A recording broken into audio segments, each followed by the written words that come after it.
Hey guys, Rascal here, and today I'm reviewing the animated movie Rio. And just the first one. If I review the second one, I'm going to wait on that because both movies are completely different from each other. So, just like with the Lego movie, I'm going to save that for another video. This one I decided to do because I've seen a lot of people have done some Rio cast videos, spoofs, and imaginings lately for summer. And since summer is going to be ending soon, I figured, hey, why not just cover the movie itself? Because it's a really great summer movie. Now, the story behind this, and it's funny that I'm bringing this up because of people talk about New having a similar concept, which I'll actually get to a little bit later in here, is that Rio is a pretty simple story. It's about a blue Sphinx macaw named Blue.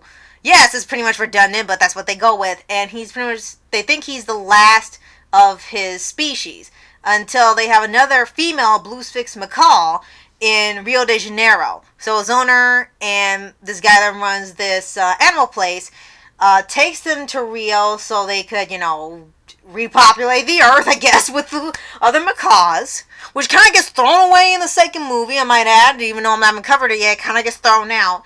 But the basic thing is that, she doesn't like him, he doesn't like her. They're kind of just thrown together just to save the species. And it's makes some pretty funny humor, and it's a little shenanigans, if they even use that anymore for it. And the movie actually is really, really fun. When you hear it, it kind of sounds a little lame. And actually, there was a movie that was supposed to come out later, actually years ago, from Pixar called Newt, which was almost the exact same plot, with two newts that were the last of their species supposed to be coming together to help save the species, but they couldn't get along, so they got to learn to work together when things come about and they're forced to work together in many situations. And it sounded pretty much exactly like Rio, only they had newts with blue feet instead of blue macaws. So Pixar had to cancel that one, which we had to copy a lot of other things, but I digress.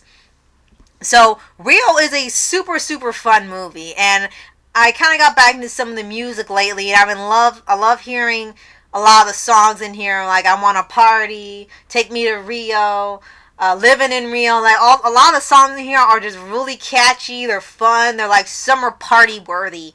You can even listen to the soundtrack itself and you just love the whole summer exotic themed music in the background and the soundtrack and the numbers.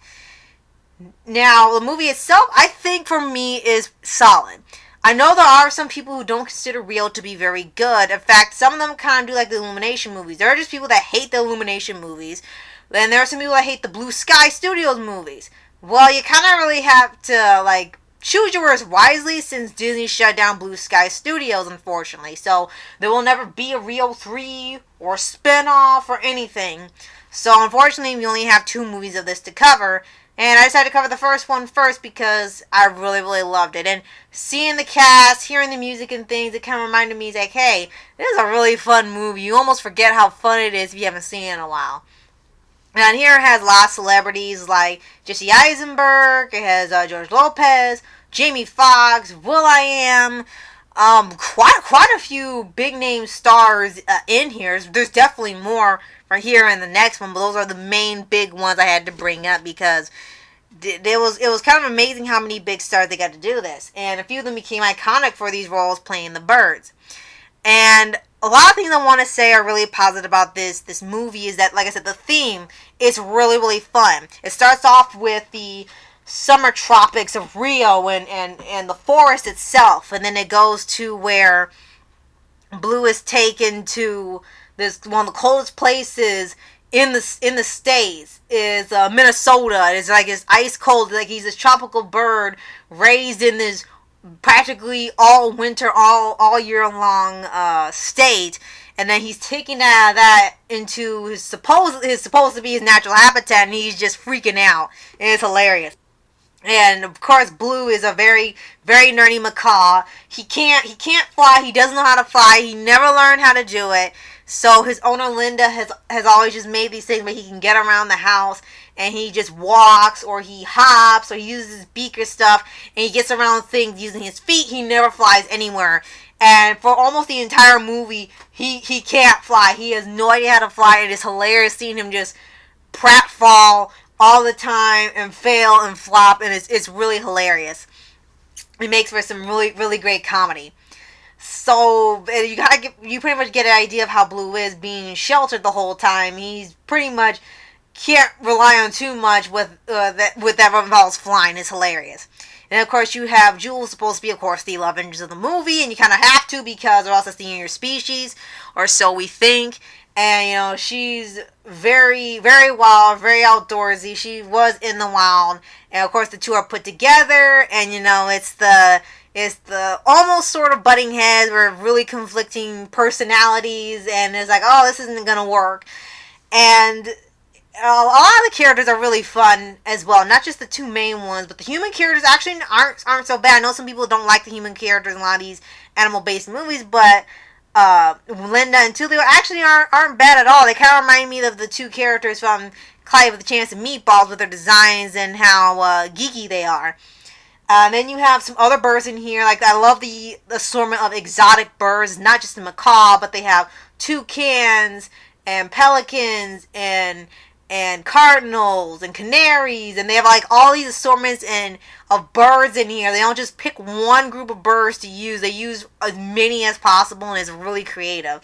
They have Nico and Pedro, who are of course the musical duo. They have Raphael, who's a toucan, and you have Nigel, who's the villain, who's a cockatoo. And you have the marmosets in here. Or, if you have marmosets, they're basically raccoons. They steal everything in sight. When did that become a trait for monkeys and raccoons? All they do is steal. I need to make some post about that. Why do they gotta steal? But it's a really fun movie, and from beginning to end, I remember just laughing at it. It was a really solid, really fun movie. I really loved the movie. The second one, I'll briefly say until I cover it, not as much. It wasn't a bad movie. I must say, it was not a bad film.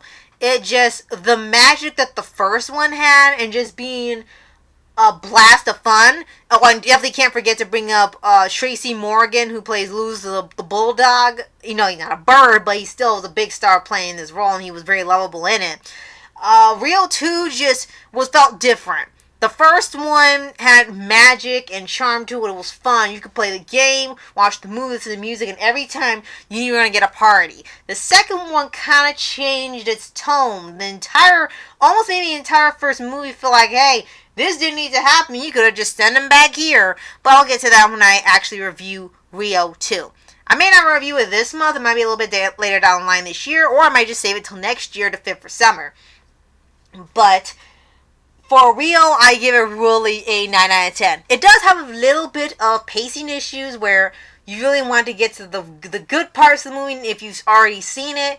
And it can feel a little so like, oh, come on, can you get to this part? Can you get to that part? And more things are more convenient for them than others. So that's why I give it 9 out of 10. The animation is fantastic. The characters are very well written. They're very likable.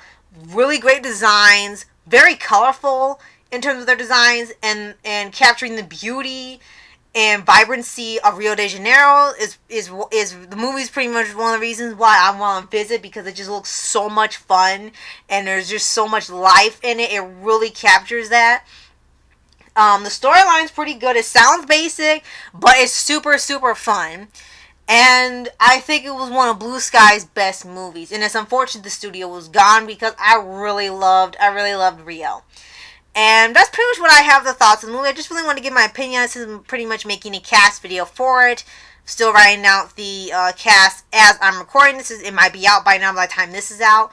But I really just love this movie, and I thought it's time that I covered it, especially for summer. So, you guys, let me know what you thought of Rio in the comments. Did you love it too? Or did you think it was meh? Or could you not stand it and you like some of other Blue Sky's other movies at the time? You let me know any of your opinions in the comments below. And if you want me to cover some other Blue Sky studios that I haven't thought about yet, or I might even cover in the future. And I'll see you guys next time. Later.